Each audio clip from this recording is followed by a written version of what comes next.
En termes de centimètres, tu vois, la taille, j'ai quand même perdu 12 centimètres. Et ça, c'est énorme. Les choix vestimentaires, bon, c'est toujours des choses que j'aime, mais ils sont peut-être un peu plus, tu vois, parfois un peu ambitieux, un peu en me disant, bah, ok, en fait, j'ose mettre des trucs où je me dis, bah là, on va te regarder, mais j'ai plus cette honte un peu d'avant que je me disais, tu vois, je vais acheter ça pour qu'on me voit pas trop. En termes de, tu vois, d'assurance, ça a rien à voir. Quand t'as passé des années à faire passer tout le monde avant toi, ça fait trop du bien de dire, bah, en fait, je sais qui je suis, je sais ce que je veux, je me sens bien avec la progression que j'ai, je suis fière de moi, je suis fière d'en parler. Et en fait, c'est vraiment ça. Faut juste dire à un moment, ok, bah aujourd'hui, si moi je fais pas des choses pour moi, qui va le faire déjà? Qui va me mettre en priorité? Qui va me développer? En vrai, faut y aller. J'ai envie de dire à tout le monde, mais allez-y. Enfin, en vrai, faut arrêter de pas croire en soi et la baguette magique, c'est bon, elle va arriver, elle va arriver. François, si on commence juste pour les personnes qui ne te connaissent pas, qu'est-ce que tu fais dans la vie? Où est-ce que tu vis? J'habite à Lyon, en France. Aujourd'hui, je suis responsable d'un gros magasin où je travaille au milieu des gâteaux, du pain, Hmm. toute la journée. Et du coup, je gère une équipe de 72 personnes. Grosse pression Donc, environnante, on va dire. on parle ça de charge mentale, responsabilité, mais aussi de tentation. Puis, si on regarde quelques mois en arrière, en 2023, qu'est-ce que tu vivais? C'était quoi les enjeux, les problématiques que tu rencontrais à l'époque? Et quand je vous ai sollicité à l'époque, j'étais au bout de ma vie. Professionnellement, ça allait pas du tout. J'étais super stressée. J'étais dans un cercle ben, pas du tout vertueux, donc ça allait très très mal. J'avais pas beaucoup d'estime de moi parce que du coup, ça faisait 2 ans que j'étais dans ce métier-là qui me convenait pas. J'ai pris 20 kilos en 2 ans, donc psychologiquement, c'était super difficile à assumer. Voilà, beaucoup plus de stress qu'aujourd'hui, même s'il y en a toujours un petit peu aujourd'hui, et professionnellement et personnellement. Voilà, ça allait pas. Donc, j'étais vraiment appelée en mode Joris, aide-moi, je suis au bout du bout, ça va pas, je suis stressée, je me sens mal dans ma peau, mal avec mes petits kilos en trop, faut qu'on fasse quelque chose. Est-ce que justement tu as essayé quelque chose pour essayer de retrouver ce bien-être justement? Est-ce que tu avais déjà essayé d'autres choses dans le passé? J'ai essayé plein de trucs, j'ai fait plein de régimes, plein. Je pense que j'ai, tu vois, tous les trucs un peu à la mode. Et maintenant, j'ai un peu honte, tu vois. Maintenant, avec la perspective des choses, je me dis, j'aurais pas dû faire les choses comme ça. Mais je pense que quand t'es un peu au pied du mur, parfois, tu te dis, ok, il me faut une solution de sortie, et c'est pas toujours la bonne que tu choisis. Donc, j'ai fait plein de régimes, j'ai fait des régimes hyper protéinés, j'ai fait bah, des régimes hyper restrictifs comme tout le monde. J'ai perdu quand même 15 kilos et puis je les ai repris tout aussi vite que je les avais perdus. Sauf que maintenant, ils sont encore plus accrochés. Mhm. Ils sont Mhm. tenaces. J'ai même fait un moment un peu, j'avais fait un suivi psy et tout ça, un peu thérapie, pour me dire, ok, en fait, peut-être que c'est dans ma tête que aussi les kilos, ils sont ancrés et qui fait que je me sens mal. Et en fait, il y a vraiment rien qui a marché, quoi. Et pourtant, on va dire que quand on en a parlé la première fois, tu avais une alimentation qui était quand même assez équilibrée. On va dire tu connaissais des choses à faire. On parlait pas de fast-food tous les jours. Au contraire, il y avait des choses plutôt quand même maîtrisées ou que tu connaissais. Il y avait des choses plutôt bien, peut-être aussi parce que j'avais fait des recherches et que bah, je m'intéressais justement à me dire en fait qu'est-ce que je peux modifier dans mon alimentation pour que ça aille mieux. Mais je pense qu'il y a deux choses. La première, c'est que c'était pas forcément des choses qui étaient faites pour moi. J'ai suivi plein de conseils de plein de gens, pas même sur les réseaux sociaux qui se Mhm. développent de plus en plus, en me disant ok ça a marché pour cette personne-là, pourquoi ça marcherait pas? Et en fait, qui n'était pas du tout adapté à ma personne, pas du tout à mon microbiote, ma réalité hormonale d'aujourd'hui et tout ça. Et à côté de ça, comme psychologiquement, professionnellement, c'était super compliqué, en fait, j'étais complètement démotivée pour suivre Mhm. ça à long terme aussi. Je pense que peut-être il y aurait des choses qui auraient pu marcher, sauf que bah, c'est un peu ce que je te disais au début. Il y a un moment où je voulais un peu une baguette magique en me disant, ok, là, je veux un reboot, je veux un reboot à zéro. Et je l'avais pas, donc un peu de démotivation aussi. Et comme je n'étais pas suivie et que tu sais, tu pioches un petit peu des informations un peu partout, ils sont pas adaptés à toi, ils correspondent pas. Derrière, ça fonctionne forcément pas puisque ça t'est pas adapté. En fait, la démotivation, elle arrive tellement vite que Mhm. ben tu te relances dans le cercle vicieux de remanger n'importe quoi et ainsi de suite super rapidement, quoi. Tu tombes après dans cette spirale justement C'est ça. Bon, démotivation, découragement, puis le corps et l'esprit finalement sont impactés. c'est ça. Est-ce qu'il y avait d'autres impacts? On parlait du stress, on parlait de la composition corporelle. Est-ce qu'il y avait des enjeux digestifs ou sommeil? Est-ce qu'il y avait des choses qui étaient perturbées? Il y avait tout, rien n'allait.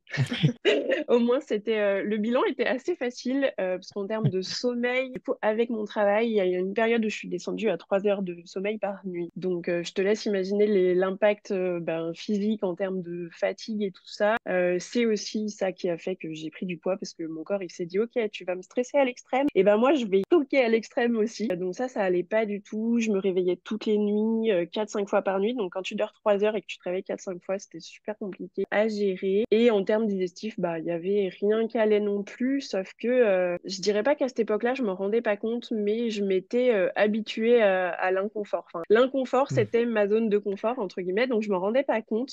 Aujourd'hui, avec tout ce qu'on fait dans la méthode, tu vois, quand une fois je fais quelque chose d'un peu mes anciennes habitudes, je me dis mais en fait je me sentais super mal et je me rendais vraiment pas compte. Le corps s'habitue pour survivre, en fait. C'est plus un C'est état de ça. survie pour traverser ces différentes réalités que tu avais. Aujourd'hui, si on traverse le pont, 3, 4 mois après, En fait, tout a changé quand même. Ce que je te disais, j'ai changé de travail. Je me suis mis à fond dans la méthode. Donc, vraiment, tout a changé en termes d'habitudes alimentaires. Ça n'a rien à voir. Donc, confort digestif et tout ça, maintenant, c'est trop bien. En vrai, c'est trop bien. Tu vois, il y a une fois un petit quelque chose social qui fait que je fais un petit écart par rapport à ce qui est vraiment bon pour moi. Je le ressens tout de suite. Donc, en fait, pas forcément des choses qui me font du bien non plus. Je dors bien. Psychologiquement, ça va vachement mieux. C'est ce que je fais de bien pour moi et c'est vraiment pour moi. Pour en parler parfois avec d'autres personnes, on mange pas du tout la même chose, on consomme pas la même chose, nos plans sont pas faits de la même façon, mais en fait, c'est vraiment personnalisé pour nous et moi, ça me va super bien. Donc, psychologiquement, c'est top. Il y a plein de nouveaux défis, de sport. C'est pareil, je me suis remis au sport, ça faisait au moins 4 ans que j'en avais pas fait et maintenant, j'en fais tous les jours. Et quand j'en fais pas, je me dis, oh là là, mon sport me manque, j'ai envie de retourner à la salle. Donc, vraiment plein de changements et c'était génial. En vrai, c'est génial. est-ce que tu l'as vu, ressenti sur ton corps, vêtements et autres? Vêtements, oui et non, parce que du coup, j'achète tout le temps des nouveaux trucs parce que je me sens mieux. Donc, en fait, tu vois, il y a des moments, je me dis, bah non, regarde, c'est les mêmes vêtements. Non, mais en fait, pas du tout. C'est pas du tout les mêmes vêtements que je portais il y a 3 mois. Peut-être un peu, tu vois, mes choix vestimentaires, bon, c'est toujours des choses que j'aime, mais sont peut-être un peu plus, tu vois, parfois un peu ambitieux, un peu en me disant, bah, ok, en fait, j'ose mettre des trucs où je me dis, bah là, on va te regarder, mais j'ai plus cette honte un peu d'avant où je me disais, tu vois, je vais acheter ça pour qu'on me voit pas trop, ou qu'on voit pas trop mes kilos, ou qu'on voit pas trop ça. Maintenant, je vois un truc qui me plaît, je me dis, bah allez, je m'en fous, ça me plaît, je l'achète, et ça, c'est très cool. En termes de centimètres, tu vois, la taille, j'ai quand même perdu 12 centimètres, et ça, c'est énorme. Et j'en parlais beaucoup avec elle, parce que moi, je m'en rends pas compte, parce que quand on est dans la méthode, je pense qu'elles font toutes comme moi. Moi, du coup, je me regarde tous les jours, je me scrute, j'essaye de regarder, et comme je le fais tous les jours, parfois, je vois pas les grosses différences, mais on me le dit aussi autour de moi, tu vois, mon visage s'est affiné, enfin, mon corps s'est affiné, et comme je prends du muscle, ça se voit aussi que c'est un peu plus de la masse musculaire, et un peu moins juste graisseuse un peu partout, donc en vrai, c'est trop top. Je le vois sur mon maintien, je me tiens pas de la même façon, enfin, en termes de, tu vois, d'assurance, ça a rien à voir. C'est top. Et puis, c'est pas rien. À 12 centimètres, on a perdu de la surface de Françoise sur Ouais. cette planète Terre. Tu as diminué.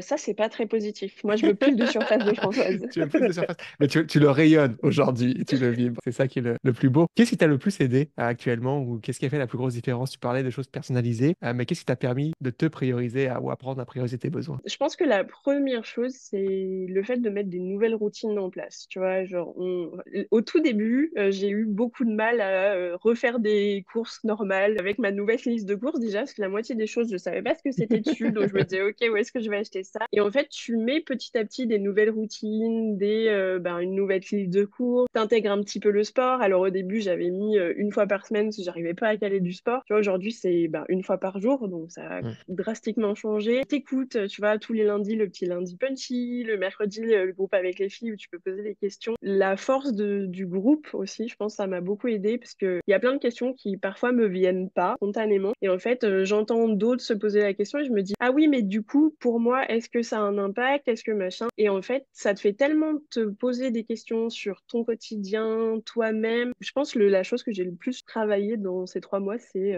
peut-être mon identité. Maintenant, je suis un peu plus sûre de moi ce que j'aime, moi ce que je veux, moi ça fait un peu égocentrique présenté comme ça, mais en fait quand t'as passé des années à faire passer tout le monde avant toi, ça fait trop du bien de dire en fait je sais qui je suis, je sais ce que je veux et presque maintenant tu vois je le fais vachement plus spontanément sur le groupe. bah, je donne des conseils aux autres en mode, en étant sûre de ce que je vais raconter et pas juste des conseils en me disant, bah, ça, je pense que c'est le mieux pour toi, mais je l'appliquerai jamais pour moi. Parce que là, je l'ai appliqué pour moi, je sais que ça marche. Donc, ça fait toute la différence. Ouah, c'est très fort ce que tu partages parce que c'est une connaissance, oui, de toi-même, de tes besoins et ça développe cette confiance, assurance que tu utilisais comme mot pour C'est pouvoir ça. ensuite tendre la main autour de toi à d'autres personnes. On parlait de baguette magique, mais est-ce que tu croyais ça possible justement en finir 2023 et commencer 2024 de cette manière-là? Je pense pas. Je l'ai déjà utilisé avec toi, mais c'est ce que je te disais la dernière fois. Quand j'ai commencé la méthode, j'étais heureuse sceptique parce que je pensais que j'allais faire quelque chose de bien et très sceptique de l'aboutissement que ça pouvait avoir, la portée que ça allait avoir. J'avais conscience qu'on allait travailler sur plein de choses, mais finalement, je pense que dans ma tête, je le voyais quand même comme un régime, juste un régime au tout début. Hmm.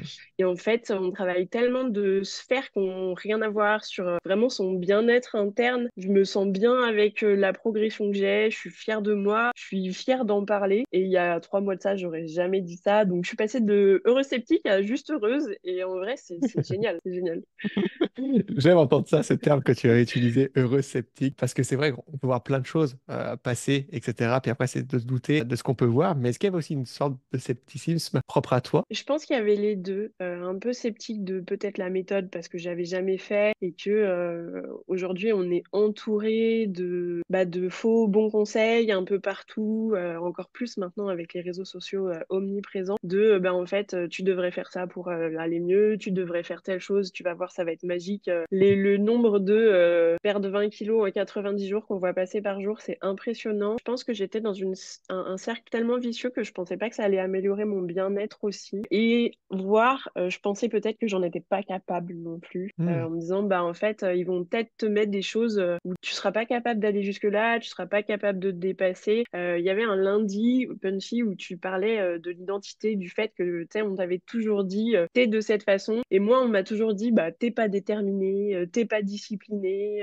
tu sais pas mettre des choses en place à long terme. Et bah ça fait 4 mois et en fait, je sais être tout ça. Donc, c'était pas mon identité, mais comme j'en étais pas sûre, j'ai jamais mis des choses en avant pour. Aujourd'hui, on m'aide à le faire. Et en fait, si je suis disciplinée, je suis déterminée et je vais atteindre mes objectifs, c'est sûr. Un déblocage, finalement. Ouais, c'est exactement ça. Et c'est pour ça que tout à l'heure, je te disais, je pense que la chose sur laquelle j'ai le plus travaillé, c'est mon identité. Et en fait, ça m'aide à mettre toutes les choses en place pour réussir tous mes autres objectifs, que ce soit physique, psychologique ou même, tu vois, en termes de développement personnel sur ma vie, sur mes objectifs à beaucoup plus long terme, quoi. C'est très fort ce que tu partages. Est-ce que, justement, bah, aux personnes qui écoutent actuellement et qui se disent, je suis un peu sceptique aussi, qu'est-ce que tu pourrais dire à cette personne? Ben, qu'en fait, faut oser se lancer. Le groupe, il porte un nom qui est au début, tu vois, c'est pareil, je me dis, le groupe des protagonistes, oser se prioriser. C'est pas que j'y croyais pas, mais je trouvais que ça faisait un peu bullshit, tu vois, en mode, ouais, on Mhm. y va à fond et tout. Et en fait, c'est vraiment ça. Faut juste te dire à un moment, ok, bah, aujourd'hui, si moi je fais pas des choses pour moi, qui va le faire déjà? Qui va me mettre en priorité? Qui va me développer? Qui va me faire ça?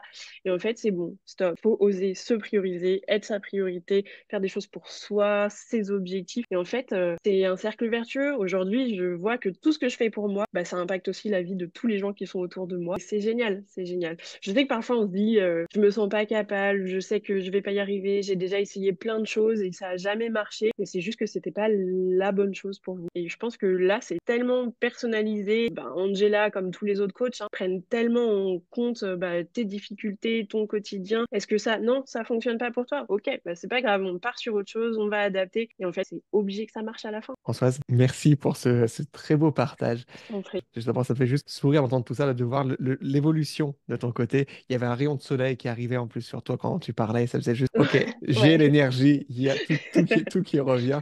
Ça y est, la tempête est passée. Est-ce que toi, il y a autre chose que tu veux ajouter? Je pense que la plus grosse différence, c'est que la première fois qu'on s'est parlé, je m'en souviens très bien, j'étais au travail et je pense que pendant tout l'entretien, j'ai fait vraiment la gueule parce que je parlais de sujets qui me correspondaient pas, qui m'allaient pas. C'était pas une conversation, même si elle était très agréable avec toi. Je parlais que de sujets qui me convenaient pas dans ma vie. Et aujourd'hui, je suis trop fière de parler de toutes les progressions, de tout ce qui a changé. Faut oser, faut se lancer, en vrai, faut y aller. J'ai envie de dire à tout le monde, mais allez-y. Enfin, en vrai, faut arrêter de pas croire en soi et la baguette magique, c'est bon, elle va arriver, elle va arriver. Un grand merci de ton ouverture et partage, Françoise. Ça va résonner très fort. Et puis, tu sais qu'il faut qu'on termine avec le geste le plus important que tu as appris ces dernières semaines.